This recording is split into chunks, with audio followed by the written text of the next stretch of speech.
Learners family, welcome back. Finally the wait is over എന്ന് പറയാം അല്ലെ. കാരണം എന്താണ്, നമ്മുടെ ഫൈനൽ എക്സാമിന്റെ ഡേറ്റും ടൈം ടേബിളും ഒക്കെ പബ്ലിഷ് ആയിട്ടുണ്ട്. നിങ്ങൾ ഫസ്റ്റ് ടേം എക്സാം കഴിഞ്ഞ് ഒന്ന് റിലാക്സ് ചെയ്തിരിക്കുന്ന സമയത്ത് എന്താണ്, അപ്പോഴേക്കും സെക്കൻഡ് ടേം എക്സാം ഇങ്ങനെ എത്തിയിട്ടുണ്ട്. അപ്പൊ സെക്കൻഡ് ടേം എക്സാമിന്റെ ഡേറ്റും അതുപോലെ തന്നെ ടൈം ടേബിൾ ഒക്കെ എക്സ്പെക്ട് ചെയ്തിരിക്കുന്ന നിങ്ങളുടെ മുന്നിലേക്ക് വന്നിട്ടുള്ളത് എന്താണ്, ഫൈനൽ എക്സാമിന്റെ ഡേറ്റും ടൈം ടേബിളും ആണ് അല്ലെ. എന്തായാലും നല്ല കാര്യമാണ്. എന്താ, എക്സാമിന്റെ ടൈം ടേബിളും ഡേറ്റ് ഒക്കെ വന്നാൽ മാത്രം ചൂട് പിടിക്കുന്ന അല്ലെ, പഠിക്കണം, ഇനി അധികം സമയമില്ല, കളിച്ച് നടക്കേണ്ട സമയമൊക്കെ കഴിഞ്ഞു എന്ന് വിചാരിച്ച് ചൂട് പിടിച്ച് പഠിക്കാൻ ഒരുങ്ങുന്ന ഒരുപാട് ആൾക്കാർ നമുക്ക് ഇടയിലുണ്ട്.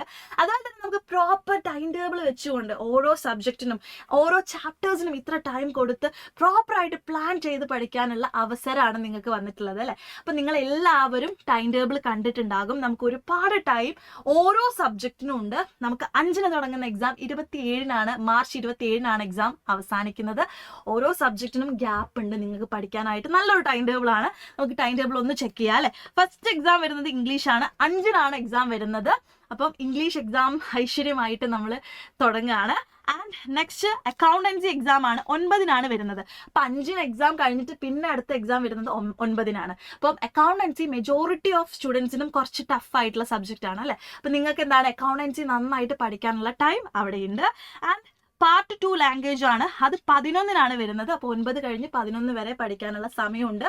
അറബി, അതുപോലെ തന്നെ മലയാളം, ഹിന്ദിയൊക്കെ സെക്കൻഡ് ലാംഗ്വേജ് ആയിട്ട് എടുത്തിട്ടുള്ള ആൾക്കാർക്ക് അന്നാണ് എക്സാം വരുന്നത്. അതുപോലെ തന്നെ മറ്റുള്ള ലാംഗ്വേജസ് ഓക്കെ. അതുപോലെ തന്നെ നെക്സ്റ്റ് നമ്മുടെ സ്വന്തം ബിസിനസ് സ്റ്റഡീസ് എക്സാം വരുന്നത് 13-നാണ്.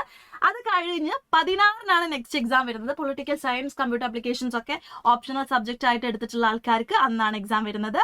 18-ന് സ്റ്റാറ്റിസ്റ്റിക്സ് എടുത്തിട്ടുള്ള ആൾക്കാർക്ക് 18-നാണ് എക്സാം ഉള്ളത്. അതുപോലെ തന്നെ സോഷ്യോളജി എടുത്തിട്ടുള്ള ആൾക്കാർക്ക് സോഷ്യോളജിന്റെ എക്സാം വരുന്നത് 23-നാണ്. അപ്പൊ സ്റ്റാറ്റിസ്റ്റിക്സും അതുപോലെ തന്നെ എന്താണ് സോഷ്യോളജി ഒന്നും എടുക്കാത്ത അല്ലെങ്കിൽ നമ്മുടെ സ്ട്രീമിൽ ഇല്ലാത്ത ആൾക്കാർക്ക് ഒരുപാട് സമയം എക്കണോമിക്സ് പഠിക്കാനായിട്ടുണ്ട്. 25-നാണ് എക്കണോമിക്സിന്റെ എക്സാം ഉള്ളത്. അത് കഴിഞ്ഞിട്ട് നമുക്ക് ലാസ്റ്റ് എക്സാം മാത്സ് എടുത്തിട്ടുള്ള കുട്ടികൾക്കാണ്.